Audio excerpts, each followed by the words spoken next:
Times I've ever said good evening and welcome to КьюАй, where tonight we'll be journeying to destinations beginning with J. And joining me are the jet skiing Sandi Toksvig, the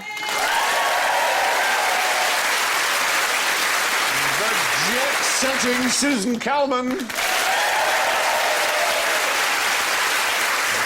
jet engined Bill Bailey. Still being probed by Gatwick security, Alan Davies.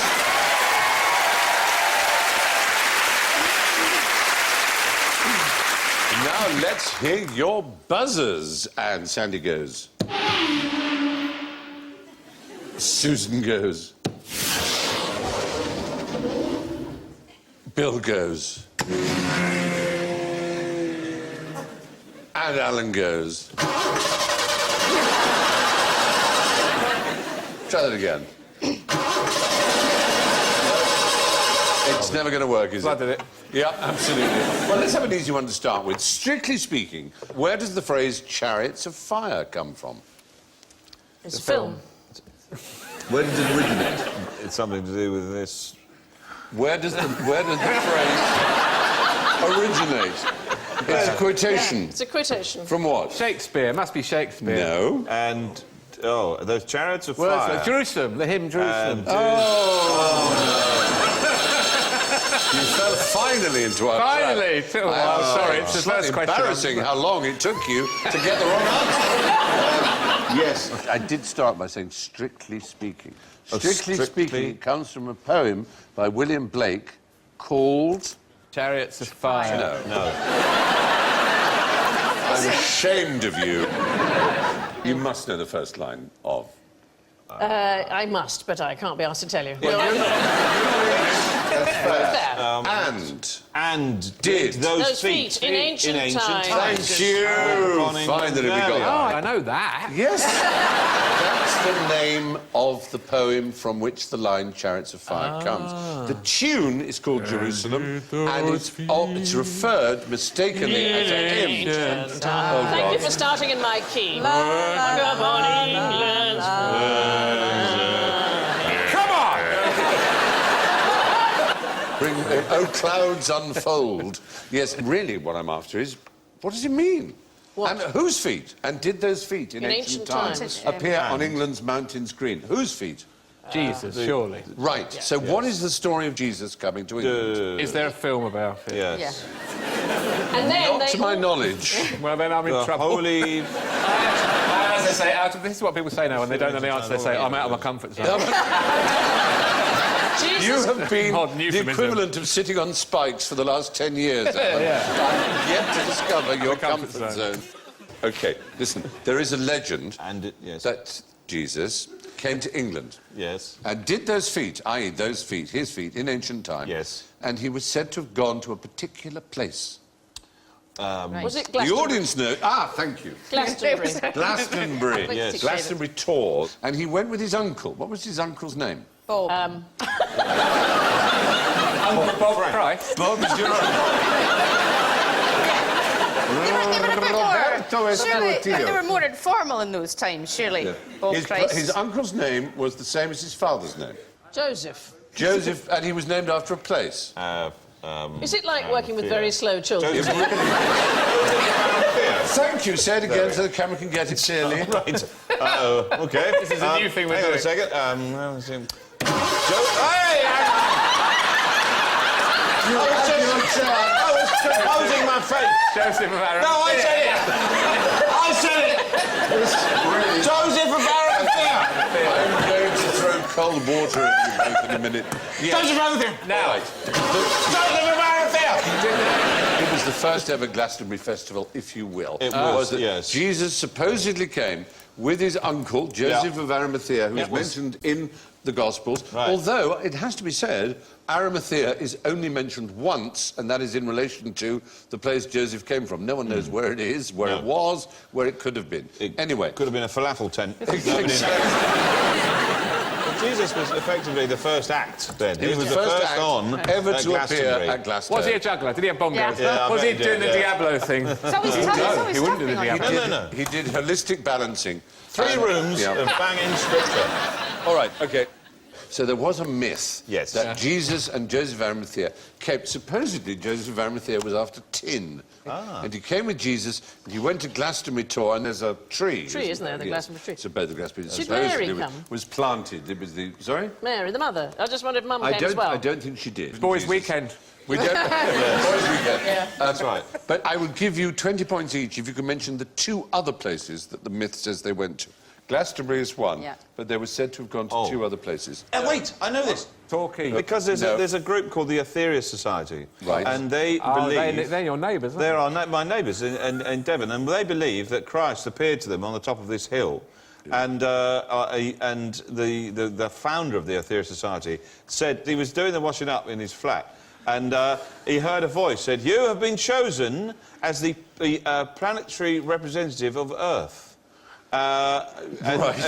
So immediately he went, "Oh, right, better do that then." And, so he left the drying up. Left the drying up to someone else. Away.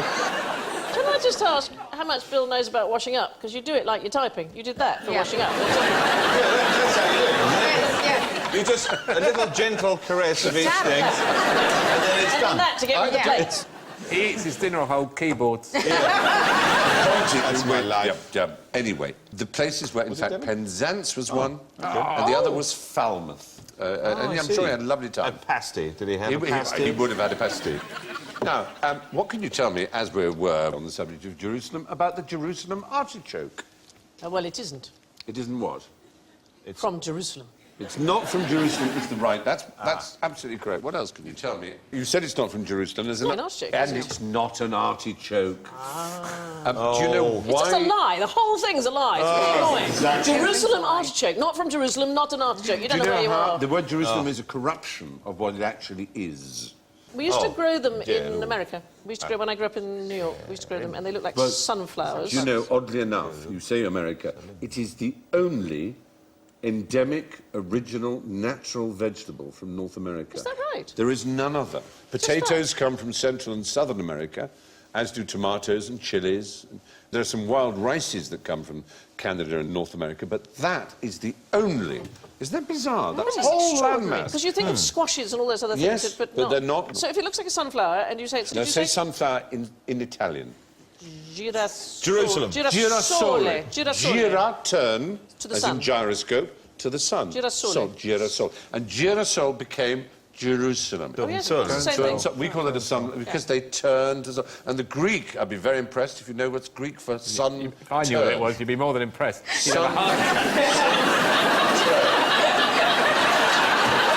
But you know what the Greek for sun is? Helios. Helios. Okay, so helio is sun. Turn. Turn. Heliotrope. Heliotrope. Heliotrope is the right answer we got there. Girasole and heliotrope, and they all mean the same thing because it was noted that the members of the sunflower family following the course of the sun is the That's sun. right. A lot of lizards are heliotropic as well. Indeed, they are. Absolutely right. Because they're cold-blooded and they need the sun to warm them. Katie Price is heliotropic. She is...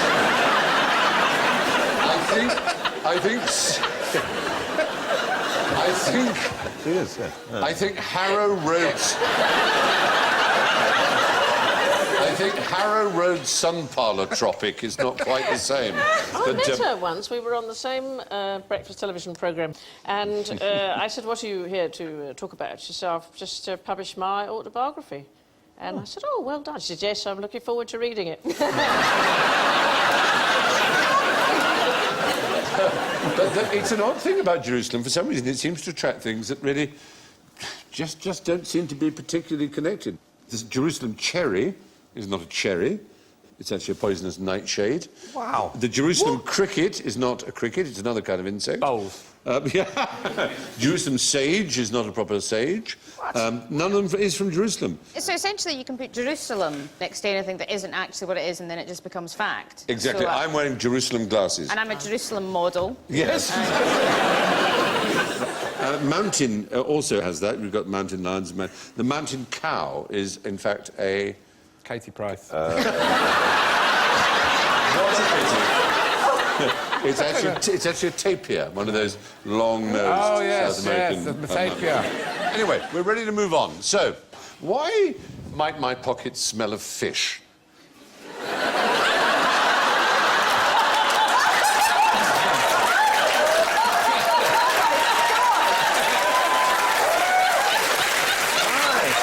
They've done that thing where they take my body and they put on it the head of someone who looks a bit... I hate when they do that. God, that's like a dream I had last night.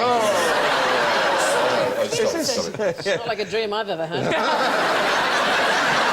Obviously, if you're a fisherman, but if you were a person of high rank in society, particular society, your pockets might smell of fish. Oh. The Fishmongers Society. Well, no, that's what I mean. Aside from the obvious professional reasons why you might smell them, it's a society in which it was considered polite not to eat, but to pocket the fish at a banquet. Is it Japanese? Because they yes!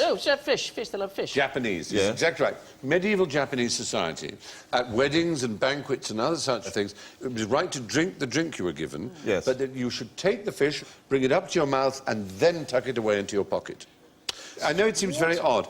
It's just a social... I've done that with sausage rolls for the dogs later. We've all done it with certain things, I agree.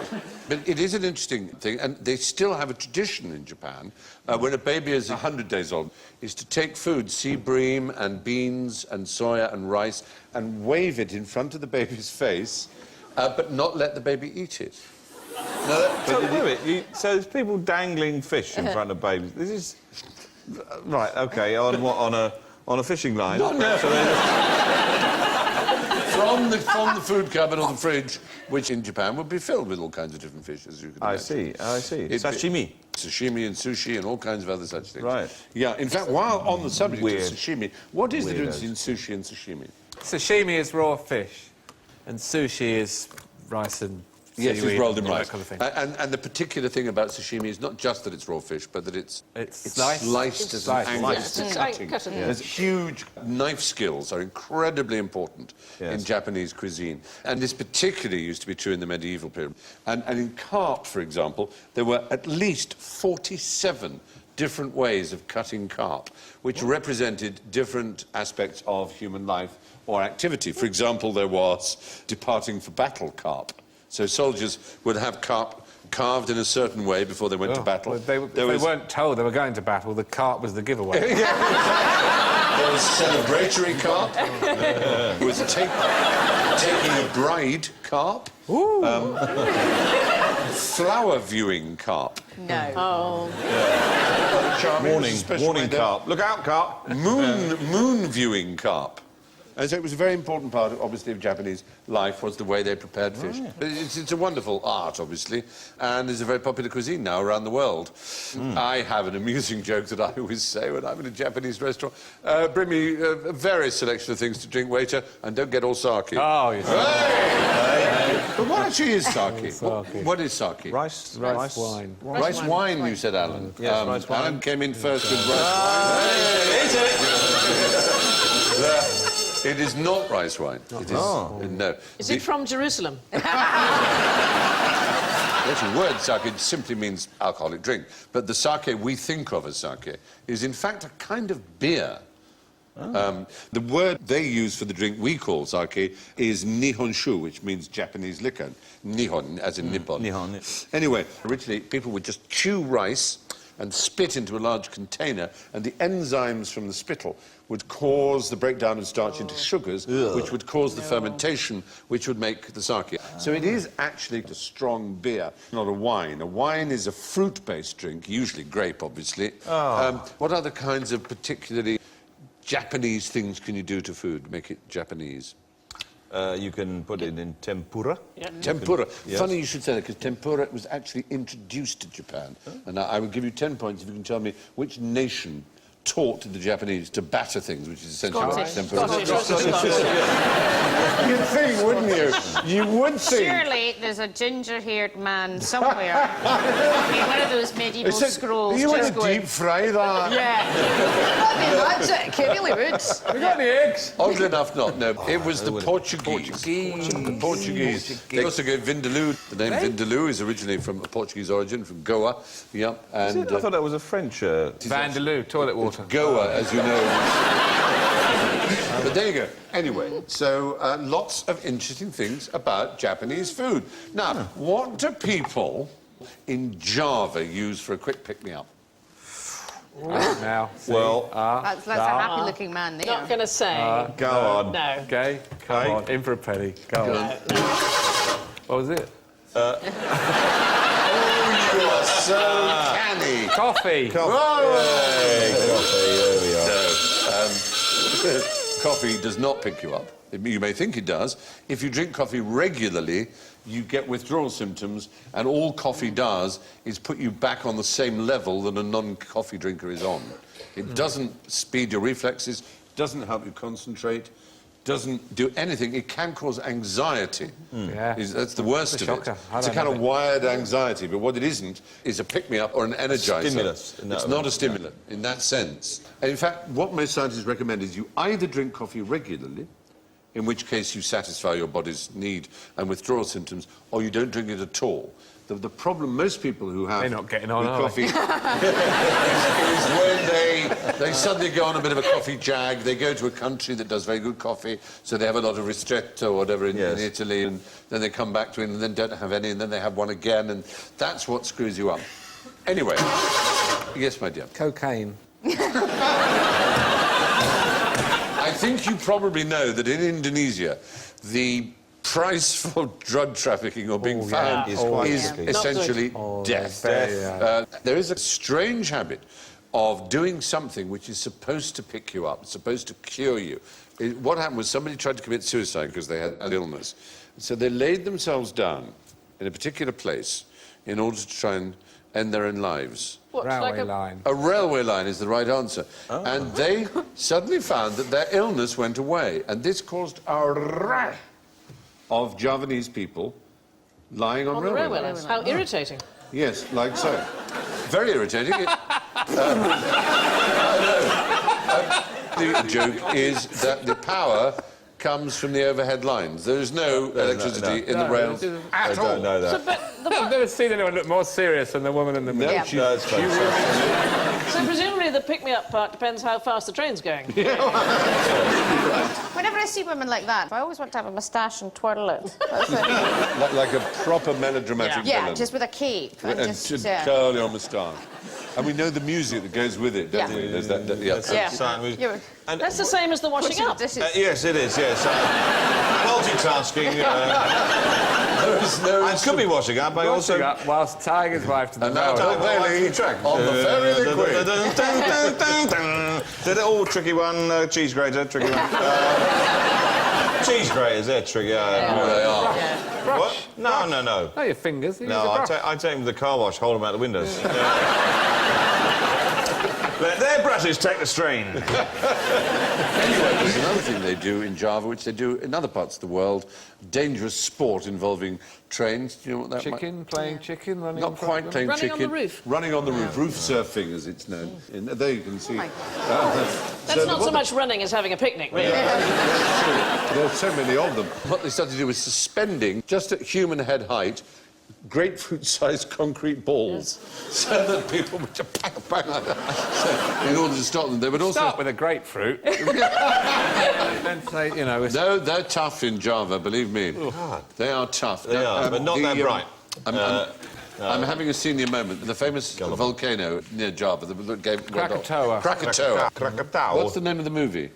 Krakatoa. Krakatoa. East of Java. East of Java, yes. Java. And oddly enough, it's actually west of Java. Oh, west of Java, yes. It is an odd thing, but it was one of the first big cinerama kind of movies called Krakatoa east of Java. It was just a bizarre lie, because it's Krakatoa west of Java. So some producer must have thought, I don't like the sound of west of Java. It's not going to sell. It's not going to sell. What can we do? We can take it north, east south, of Java. east. It's going to be fantastic. So within 10 years, tell me when this great, huge explosion. 1883. 1883? 1882. Right. Ladies and gentlemen, viewers at home, brace yourselves. Oh, hello. The explosion, the great, enormous, gigantic eruption of Krakatoa, was in 1883. I think I saw a documentary about it. May I just say, WTF? There was a documentary about it on the BBC and they reenacted it. Well remembered, isn't it? I mean, it's not an easily... I mean, not normally particularly... remember anything. It was the loudest sound, apparently, that has ever existed, or at least as far as we know, certainly within human reckoning. So 4 atomic bombs. It's sort of... Yeah. No, it was 13 times greater than the Hiroshima bomb. Wow. It was 5 cubic miles of rock was spewed into the air. And it was heard 3,000 miles away. You could actually hear it 3,000 miles away. And it... Yes. That's what it sounded like in Australia. it reverberated around the world, the ripples of it, 7 times. It was an most extraordinary... Winter for years, wasn't it? No, the winter for years was actually another. That was an 1815 volcano, and it was known as the Winter of 1815. And you might know, as I can tell those who don't know, that Bill Bailey is a great friend of Indonesia, lives there, works there, plays gamelans, does the whole thing. So you might... gamelan. You might know this mountain. It might have been Tambora. It was Mount Tambora. Well done. Bravo. There we go.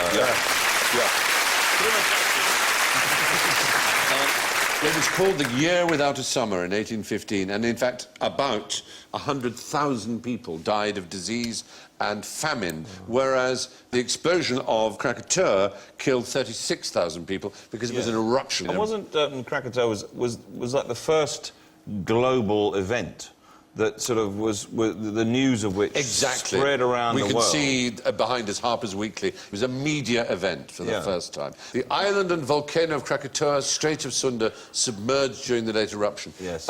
When eventually a human party of people arrived at the site of what was once a gigantic volcano that had just exploded, they found, and I'm including both vegetable and animal matter here, 1 living creature, and I will give you 10 points if you can tell me the species.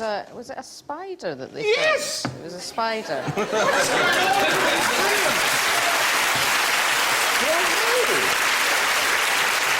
Absolutely marvellous.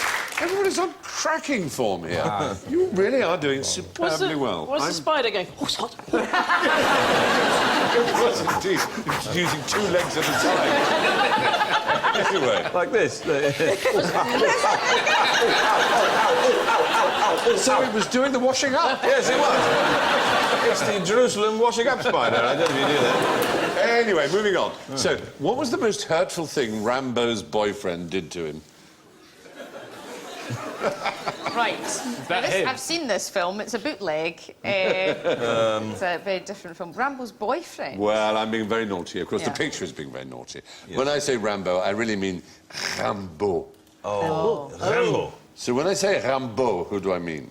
You mean, of course, him. Who is he? He looks off his head on. Somebody French. Arthur Rambo. Arthur Rambo, who was... Arthur, no, he was a great writer. He was a poet. He was a great yes. poet. But he was very rare in as much as we're used to Beethoven and Mozart and other musicians being extraordinarily prodigious at an early age. It's very rare for a poet. The greatest work that Rambo wrote, and he was a great poet, was between the ages of 17 and 21. He was an extraordinarily beautiful, according to a school friend, he had eyes of pale blue irradiated with dark blue, the loveliest eyes I've ever seen. He was a brilliant student. He won a regional poetry competition in spite of sleeping through the first 3 hours of the exam. At 16, he ran away from home with no money. And then between the ages of 17 and 21, just 4 years, he had this extraordinary flowering as a poet. But in doing so, he shared his life with someone. He had a passionate, tumultuous affair with... ... Katie Price.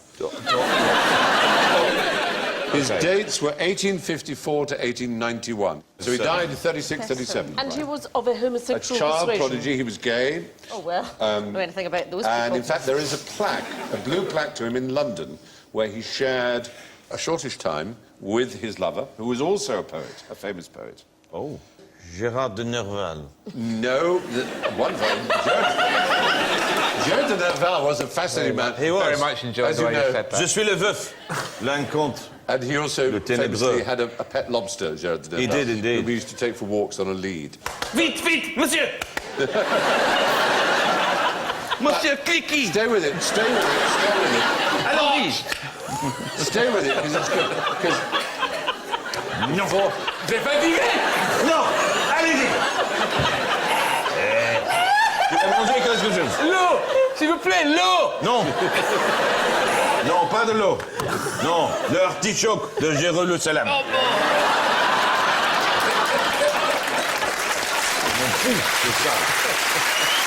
I never thought I'd see the day when Bill Bailey force-fed Gérard de Nerval's lobster with Jerusalem artichoke. The day came. Anyway, let's just return to this other poet who was the lover of the young Verlaine. Oh, sorry, the young... Verlaine.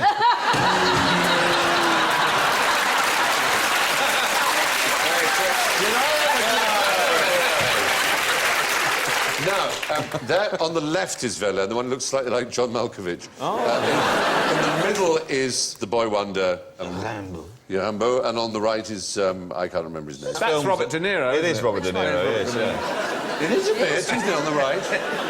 It's Robert De Niro. It's like a 19th century ad for hairdressers. Yeah. All the different styles. Is that's the same person in that picture It as is, it was in yeah. the one before? It is. Jeez, ear-brushing. I know.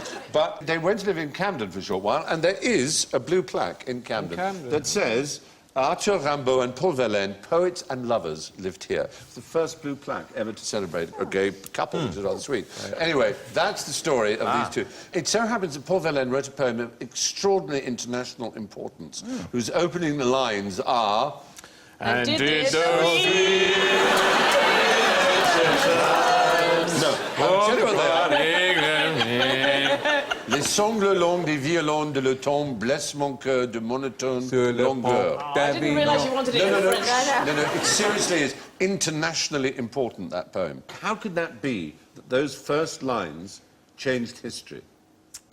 It's the international. I will do it in a voice that might give you a hint. Okay. Okay. Les sangles longues des violons de l'automne. Yes. It's the start of the Eurovision Song Contest. That, as we know, Beethoven's Ninth Symphony begins Damn it. that. No, it was a code. Code to the resistance. Yes! It was a code to the resistance that the D-Day landings were beginning and that the resistance should begin their sabotage. So they went, that was the "Finally!" signal. So it was rather wonderful. So to French hearts beat a little quicker when they hear those four words. It's a What rather... camp person decided that was the code they were going to use? It's a very famous poem, and it would be like saying, shall I compare thee to a summer's day, or whatever. Anyway, we thought you'd like to know about it, but Yes. why... Quite interesting. The question was, how did the lover hurt Rambo? Shut his fingers in the door. Yeah. The worst thing, he had a tumultuous, passionate, jealous rage, and he shot him in the wrist. In the wrist? Yes. Whilst he was masturbating. Well, I'm going to move on, because Yeah, move on. this baby. It's for the best. Anyway, I am so out of my comfort zone. it's all good information that is well worth knowing. Arthur Rambo was shot in the arm by Paul Verlaine. Now, on to one of the delicacies of Jamaican cuisine. I think we all know how to make cock soup, but how would you make manish water? Sorry, I don't know how to make know cock cock soup. soup. I don't know what...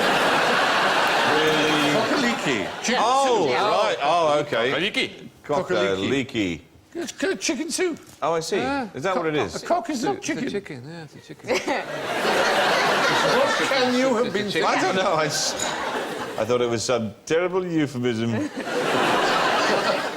Well, What, a euphemism for pheasant? I don't... Yes, that's it, pheasant. Well, cock soup is chicken soup. Cock-a-leekie. Cock-a-leekie soup. You've had cock-a-leekie in Scotland. I've had coffee. Yeah, yes, you've had a leaky cock. No shush and because. Though, listen, now, mannish water...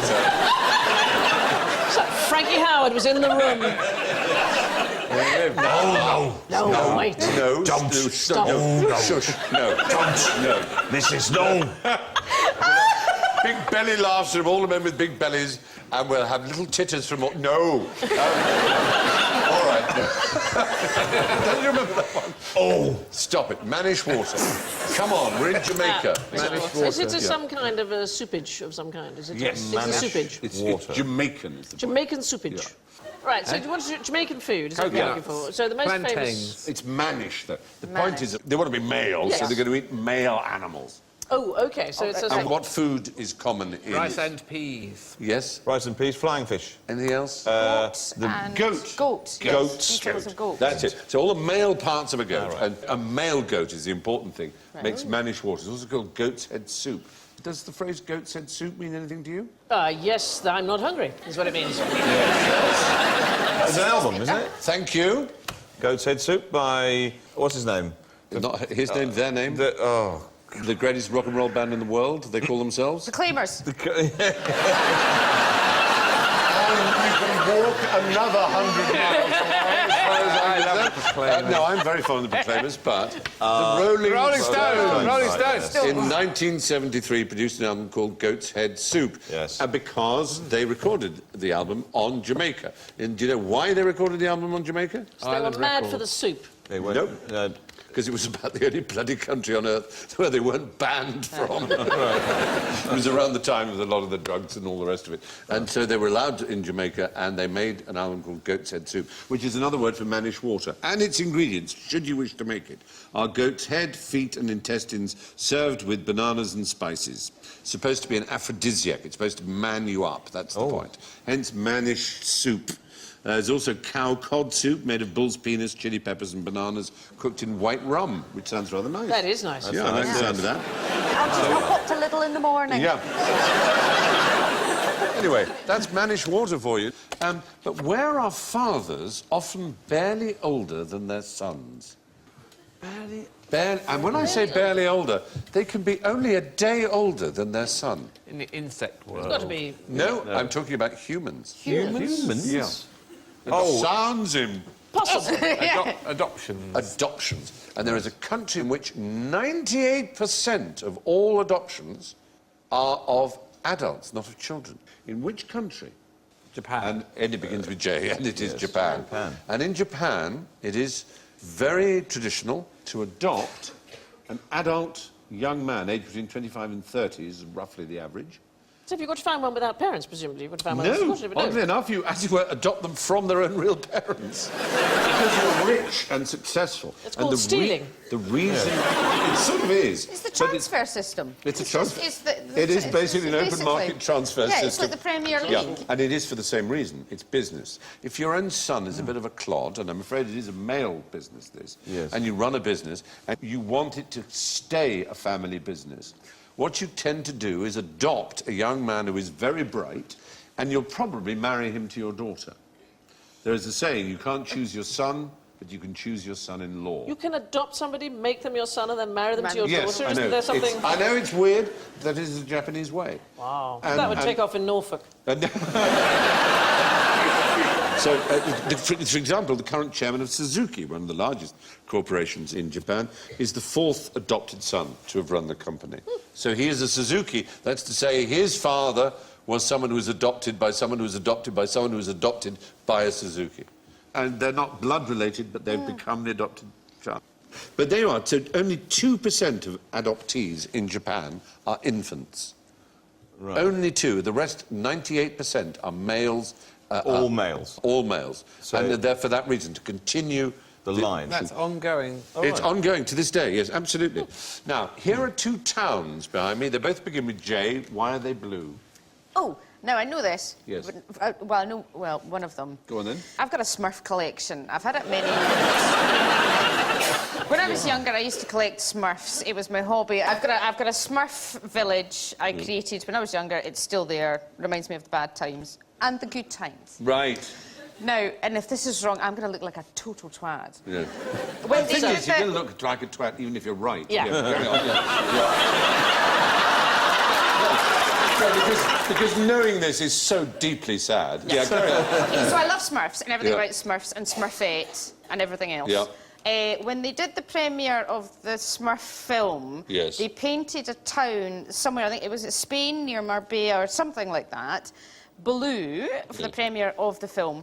And then afterwards they said, we'll paint it back. And the residents had had such a lot of tourism, and they dubbed the mayor Papa Smurf, which he was delighted about, that they were having a referendum to see if they wanted to keep their town blue because they thought it was quite cool. And I think, because that's Smurf, because it was Smurf Town, which sounds amazing, because I love the Smurfs. You I like are it. It's that one on the 100% correct. Come on! The only thing that would add 20 points was if you knew the name. 20 points. The only... Will it not destroy the set? There's some broke in it. Just tell me Is the it name of the town. Juarez. Was No. it Juarez? No, that's in Mexico. We're talking about Spain. Jojoba. Jerez. No, Jerez. that's... Jamin.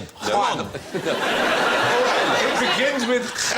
I'll give you that. Corba. Jerusalem. Jerusalem. Heidi. No, Heidi. it's called Cusca. Next thing I was going to say. J-U-Z-C-A-R. Cusca. What's With an the accent other on the U. town? What's the other town? Jaipur. Yes. Well A point. done. No. Surely a point. Whoa. I misheard you. It's Jodhpur. Jodhpur is the answer. I still said it before Sandy. I You still did. said Jodhpur You said before the wrong Sandy. thing. No, I said Jodhpur. I still Now said give me the Jodhpur. point. You're quite right. It's Jodhpur. So we can go back to a picture of Jodhpur. Why is Jodhpur blue? It's to do with the caste system. It's Yes. to do with indigo. Indigo being the colour of the Brahmin. The Brahmin. It's a Brahmin, which it was is the to highest distinguish their houses, and then everybody else thought it was a good idea. There's also a pink city. Can you name a pink city? That was the one. Jaipur. Yes! There you go. Well, there it is. It was built in pink stone and it was indeed painted pink for a very particular reason. I wonder if you can... Prince Albert, wasn't it? Yes, Prince Albert Edward, who later became Edward VII. He was coming to visit, and they He thought, he visited let's in the paint it pink. In the 1870s, painted pink in his honour. Anyway, there we go. Jodhpur and Khuskar are both painted blue, one by tradition, the other for a Smurfs film. Now, what would you keep in a 14-ton jar with no lid? Biscuits. Yeah. Biscuits. A lot of biscuits. Lots of biscuits, that's what 14-ton I jar. would- 14-ton jar is quite... I have difficulty imagining what that would be. How Vast. big that is. Vast. 14-ton is heavy, but, I mean, it's only... It's a big thing. It's only 6 or 7 lorries. I mean, well, 6 lorries, well, 4 lorries, depends how big the lorry is. Yes. But I mean, you know, you get a Jam. 2-ton truck. Yeah. So if you're talking about a 14 one, it's not a jam jar, no. It's a jar... Tadpoles. Known as a jar to archaeologists, if that's any use to you. Yes. I did archaeology at university, Evening and there's school. quite a lot of things that we don't know what they're for. Yes, And and I this is think an this is one of example. those. I think And might you be able to place it on the map? I think it's in Laos. You are damn well spot on. I'm so impressed with you lot today. Although you've been occasionally just a little bit facetious, you've also come up with some stonkingly correct answers. These, And what they are... now think is that nobody knows what they were for, and Marco Polo described them, and we now think they're for making goat's head soup. You're absolutely right, though. They're on the plains of Laos, and they're made of granite, and they are human-made. No one knows how they made them. Granite is not an easy stone to work with. I mean, you make a nice kitchen surface for it. Lovely for slicing. Slicing. Yeah. Slicing. Writing. Writing. Exactly. Buying things on that's eBay. right. Anyway, there are 90 sites, each containing up to 400 of these jars. And as you rightly say, we don't really know what they're for.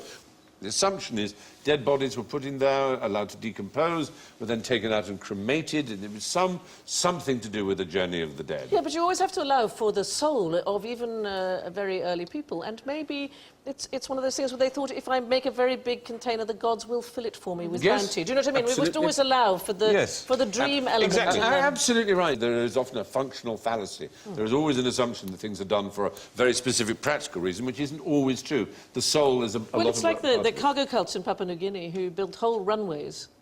The missionaries came and they had all this stuff, and the indigenous people say, what is it? They said, it's cargo. And they said, where does it come from? It comes from Sydney, meaning Australia. And they developed a god called Sydney. And they made whole runways in the jungle, waiting for Sydney to bring them cargo.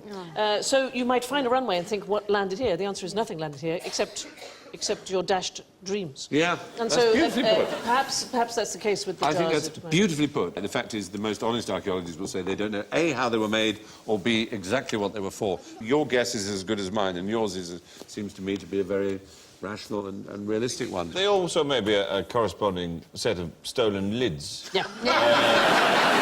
Somewhere. Cambodia. Anyway, do you know the capital of Alaska? Yes, you just said it. Exactly, thank you. Very good. Juneau is the capital of Alaska. Juneau. Juneau. But there's something unique about it. It rains all the bloody time, I know that. Well, it's not accessible by road. You can only get there by air or water. There is no road to Juneau. Sarah Palin can get there by walking on the water. And can you tell me the biggest joke ever to come out of Alaska? Sarah Palin, who can walk on...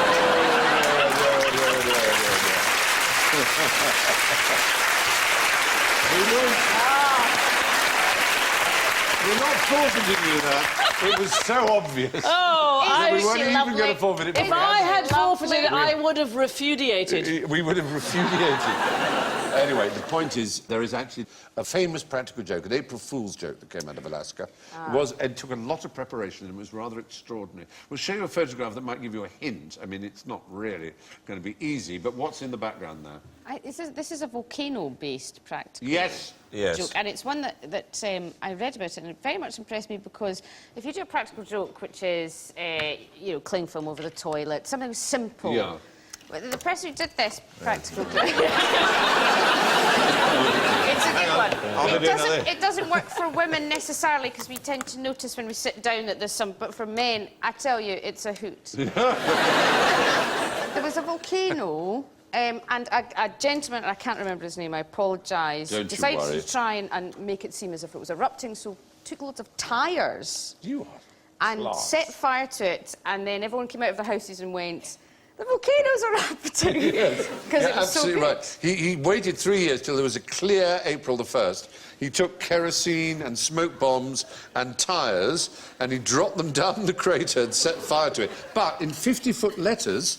he did say, April Fool, and he warned the federal authority. He called them up, but he forgot to call the Coast Guard, who did panic a bit. But it was, fortunately, all taken in the right spirit. And his name is Porky Bicar. Porky? Porky. That was his nickname. Porky. He was American, so he was called Porky.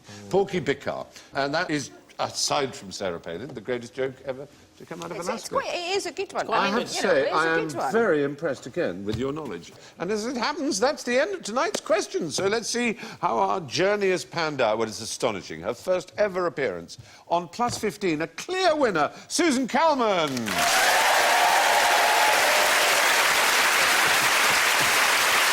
And only 4 inches behind on 11, Sandi Toksvig.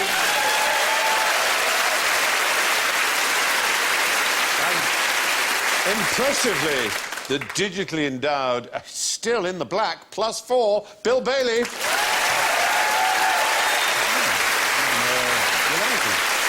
Well, perhaps the best we can say is, bless him, he did try. -11, Alan Davies.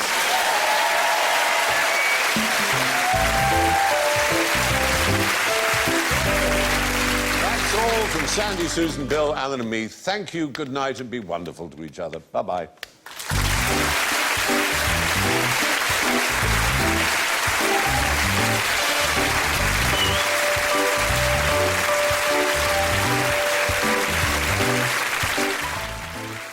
Fingers on the email send button next. The leak to end all leaks on the way.